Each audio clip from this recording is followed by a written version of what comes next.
Well, the Six Nations is on. Of course, we are in a proper Six Nations kind of territory, and if you look over here, you can see that there's a bit of work going in on the pitch there.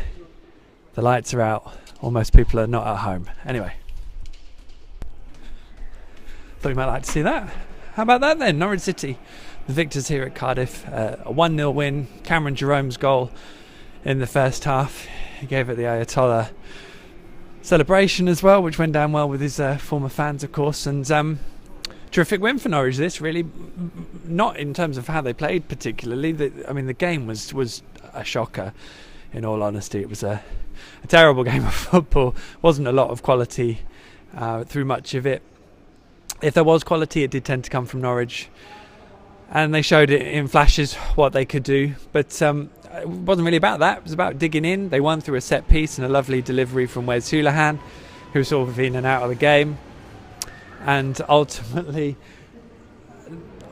they really dug in, and they were tiring. I thought Cardiff pressed as the game wore on and started to get a bit more desperate, which of course meant they basically got more aggressive, more direct, and started playing even longer than they were initially. And that was tough pressure for Norwich to deal with.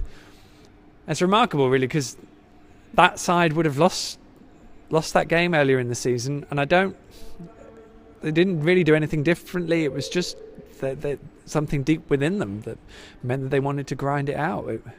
And that's a curious one, but it comes from the players out on the pitch, and the fact that they have done that whilst they're on a good run as well at home bodes well, really. That offers a lot of promise for where Norwich are. They've still got loads of catching up to do, and it's not just about catching up, it's about being in a position where you're strong enough to be able to take on the teams who also finish in the top six and beating them in the playoffs. There's no point in turning up in the playoffs if you're not really going to be strong enough to beat those sides, and we haven't really seen that from Norwich so far. So a lot of work to do, but clearly something like this far more promising than what we've seen in recent months. First away win since October, of course, at Wolves. First time Cardiff have conceded a goal here in 5 hours of football. So a few things that have been put to bed today. I'm sure you're all wondering how the new boys got on as well. Well, Mitchell Dykes was superb in the first half. He's played the whole 90 minutes. He hasn't played a lot of football before coming here. It's his first championship game. He's a young man.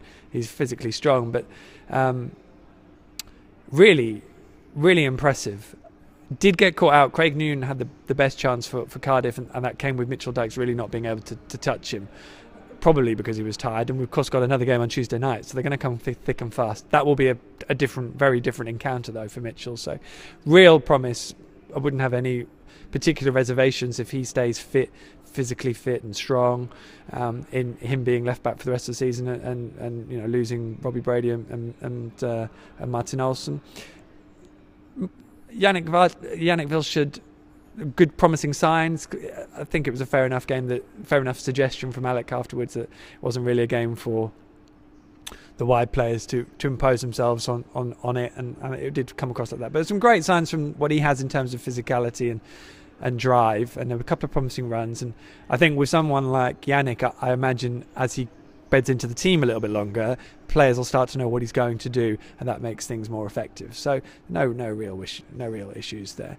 Good comment, Sam. Players who want to be here make so much difference. I would agree. I think it does make a difference, and will hopefully that will be something we'll see over the rest of the season. That drive and that spark just encourages a little bit more from Norwich than we've seen so far this season. So great for the 900 fans who travelled all the way from Norwich or wherever to watch the game, and they really enjoyed the celebrations at the final whistle, and that bit of togetherness is so crucial. And you can't argue with the fact that Norwich have got a bit of momentum now. It's just really how long they can eke it out and how strongly they can build on that momentum, because it can be such a powerful thing that you never know what they can achieve. And as someone who really wrote off promotion as a serious goal this season a few weeks back, certainly these kind of results make me think, you know what, I've got that wrong. So we will see. But of course Wigan will be a different challenge, but it needs to be the same result because Norwich have got